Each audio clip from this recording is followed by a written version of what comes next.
evening, guys. So, late na naman ako nag-intro sa inyo. Pero ayun, anyway, I am here na naman sa may Okada. Hindi na talaga ako natapos-tapos dito kasi meron mga meetings na kailangan matapos, kailangan ma-accomplish bago mag-birthday si Pao. Kanina, tinatanong ko si Pao, sabi ko sa kanya, dito ba yun? Mamaya na mali na naman ako ng pasok. Sa kabila pala. Tama, dito nga. Medyo naliligaw-ligaw ako. Pero yun. Anyway, going back. Kailangan matapos ko na tong work ko here para settled na ako. Although, marami pa akong naka-line up for this week. Ito na naman po. Ayan. Punasan na naman. Another punasan. Nasaan ba? Mali na naman ata ako ng pinasukan. Doon ata sa kabila. Naku, pasensya na. Alam niyo naman ako, mali-mali ako sa way minsan. Anyway, ayun, daming commercials pero going back. Ayun, kailangan matapos ko na to dito sa may Pasay area na meetings para kapag nag-birthday si Paolo on Saturday, tuloy-tuloy yung aking mga plans para sa kanya. I think this is the last night. Yes, this is my last night here dito sa place. At ayun, bumaba na ako saglit kasi I am hungry pero ayokong kumain. Ano daw? Gutom pero ayoko kumain. Ayoko po kumain kasi tinake ko na yung aking Zikil na melatonin gummies.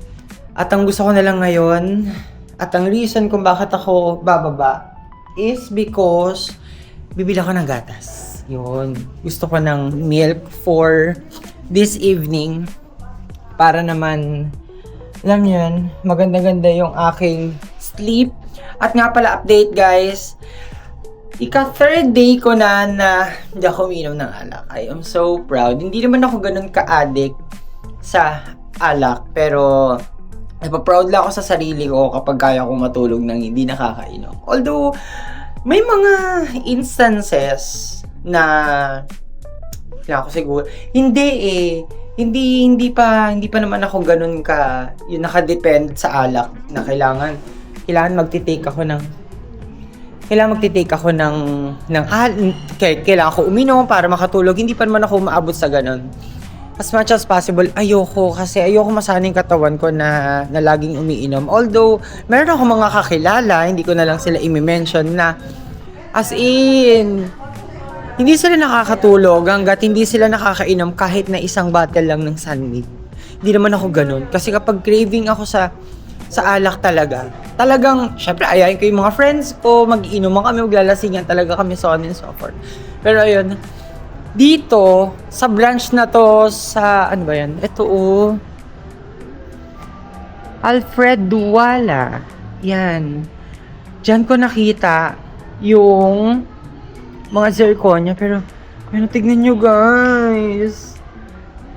Meron akong nagustuhan dyan na necklace. Ay, where's my necklace? Wait, nasa aking pocket pala. Meron ako nagustuhan dyan na necklace. Grabe, nung nakita ko yung necklace ngayon, sabi ko, Miss, magkano yun? Tapos nung sabi nila naka-discount. Meron daw discount, pero nung dinouble check nila, hindi pala yung jewelry na yun, yung kasama dun sa item na naka-discount. Kung hindi yung ibang jewelry set. Kaya, siguro by tomorrow, hindi ko alam kung makakuha pa ako ng iba pang mga shots here. Pero by tomorrow, after siguro ng breakfast namin ni client, yun, baka makapag-ikot-ikot ako. Pero for now, kailangan ko munang makapunta na 7-Eleven para makabili ng gat. At ito yung gabi dito sa may Okada. Yan. Sobrang, alam niyo yun, ang lamig. Sakto na nga lang naka-jacket ako kasi alam niyo naman ako, lamigin talaga ako. Hindi ko lang alam kung, yun. Pa-close na rin si Lan Hot Pot.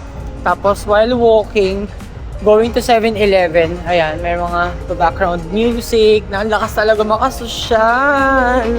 Sobra. 10 out of 10. Wait lang, meron kasing nag-message sa akin at live update. Nakikita niyo ba to? Sa previous vlog, yan, hindi ako masyado nakakuha ng shots dito sa Medley Buffet. Pero grabe, ang sasarap nung foods. Pero mag-life update muna tayo. Yan, tignan nyo yung nangyari sa aking cellphone. Wait lang, i-open ko siya. Tignan nyo naman nangyari. Paano ba to? Para ko ba mapapakita sa iya? Ayan. O, tignan nyo guys. Ayan o. Merong basag. Nabasag ko siya. Ay, nang hirap. Ang hirap kasi wala akong dalang tripod. Like, as in, hawak-hawak ko yung maliit ko na camera. Pero, ayun na nga. Ayun, meron siyang basag. Pero, thank God. Dahil hindi siya sobrang lala. At ito pa ang good news. Tempered glass lang yung nabasag. So, tomorrow, isisingit ko yung pagpapa-tempered glass ng aking phone bago pa ako gumawa ng ibang mga work for tomorrow. At pasensya na madilim eh. Pero ito yung pinakita ko na para ako nasa fairy tale. Diyos ko, ang ganda-ganda kahit gabi. Apaka-social. Tignan muna natin here sa mga biscuit section kung ano yung mabibili ko. Wait lang, naghahanap ako nung hello. Pero mukhang walang hello. Ito naman, ay, hindi. Ang gusto ko, yung original lang. Ito kasi chocolate flavor. Wait lang, punta na muna tayo sa, ano ba? Ito ba? Or ito? Wait lang, soft drinks yan. Dapat gatas. Milk. Wait. Ano ba? Powder ba or yung ito na lang?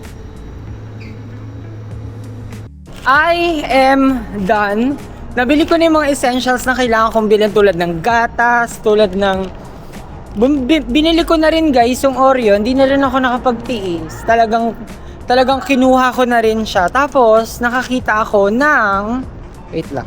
Ano ko ba to? Ano ba nangyayari ngayon sa buhay ko kapag walang gulo-gulo? Nakakuha na ako ng ayun, hello. Wala pala siya dun sa stante. Nandoon siya sa part sa cashier. Nasa cashier area siya. At tandaan ba ako? Parang ayoko dumaan ng casino eh. Gusto ko umakyat na agad sa room para mainom ko na yung aking gatas and so on and so forth para makapagpahinga na rin. Kasi actually, ang nangyari na naman sa aking sleeping pattern, nakatulog ako kahapon ng mga 8 p.m. Tapos nagising naman ako ng 1:30. Tapos hindi na ako nakabalik. Tapos ayun. Kanina nakaidlip ako. Like, sobrang quick nap lang yung ginawa ko. Mga 1.5 hours lang. Tapos nag-meeting na. Grabe, hindi ko ba alam. Sobrang mess up ng aking body clock nowadays. Pero kailangan maibalik ko siya sa tulong nung Zikil. Alam niyo, i-share ko lang SKL, na bago pa dumami yung aking mga meetings nitong papasok na week, nagpa-plan na akong gumawa ng favorites video from 2025. Yun nga lang, hindi ko siya naituloy kasi yun nga, ang dami kong ginawa. Pero guys, abangan nyo dahil maglalabas ako ng 2025 favorites video ko dito sa aking vlog. Lahat ng mga nagustuhan ko na ginagamit ko last year, 2025, i-share ko sa inyo and then i-reco ko na rin para sabay-sabay din tayong hindi lang ako mabudol. Ayun na naman, nakadaan na naman po ako sa jewelry shop. Ayun, para hindi lang ako yung nabudol. Kung hindi, mabudol ko man lang din kayo somehow dun sa aking ipapakita. At ayun, alam mo, dami kong chika, dami kong energy. Anong oras na? Ang dami ko pang energy. 11:30 p.m. na. Pero, ayun. Should I say good night? And see you tomorrow.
evening, guys. So, I am currently here, or should I say, we are currently here kasi kasama ko dito sa sa Inchang Sanggupsal, Caloocan branch. And actually, last week pa lang ng December, no, nakikita ko na yung post ni Mami Inchang na meron nga siyang itatayo dito sa may Caloocan. Wait lang. And sabi kong gano'n, wait lang. Sige, upo na tayo. Pinapapasok na rin kasi. So, saan? Dito po? Yes. Okay. So, sabi ko kay El na gano'n, puntahan natin yung isang Gyupsal place para patry naman namin. Kasi lagi kaming around Makati, around kung saan. Pero ayun, nakaupo na pala ako and sinerve na yung ilan sa mga side dishes. While waiting kay El, eto kailangan ko muna tanggalin yung jacket ko para hindi ako mainitan. Actually, nainitan ako. Eh, considering guys na kakaligo ko pa lang, pero init ako, hindi ko ba alam kung anong meron. Eh, sabi nila malamig naman daw, pero init talaga. Si El on the way na, motor na lang kami, papunta dito. At I must say na sobrang sosh nung lugar. Sobrang aesthetic. At pakita ko muna sa inyo yung mga side dishes. Meron sila ditong cucumber, corn, tapos itong kanilang kimchi, then yung kanilang potato marbles. Siyempre, meron din silang macaronis here. Yan. Tapos, hindi ko alam kung anong tawag dito eh. Tapos, meron silang kimchi. Yan. Ayun na si El. Yun o. Yan. El is here. Tapos, meron na rin silang egg. Tapos, meron lettuce, merong itong veggies na to. Pa ba? Pero, yan.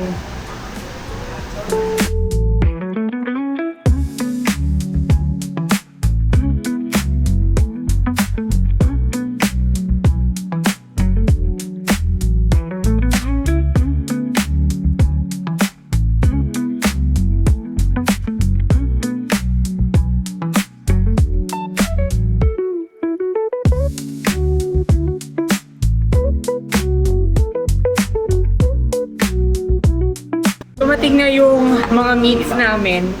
Eh, kukuha muna ako na itong aking sausawan. Yung tatlong sausawan, kuha muna tayo. Tapos, natuwa ako dun sa egg nila kasi ang sarap. Sobrang malasa. Nakakuha muna ako ng spoon. Sobrang sarap ng egg. Ay, mahulog pa nga. Ayun, pero ito yung egg. Unang bite. Hindi pala refillable yung egg. Although, mura lang naman din kung mag-additional. Parang sabi 75 pesos. So, nag-order na rin ako ng extra egg. Tapos, umorder na rin ako ng rice. Yung mga meats namin, yun, nandito na. So, si El nang bahalang mag-grill dyan mamaya. Pero alam nyo na, you know the drill, guys. Time lapse.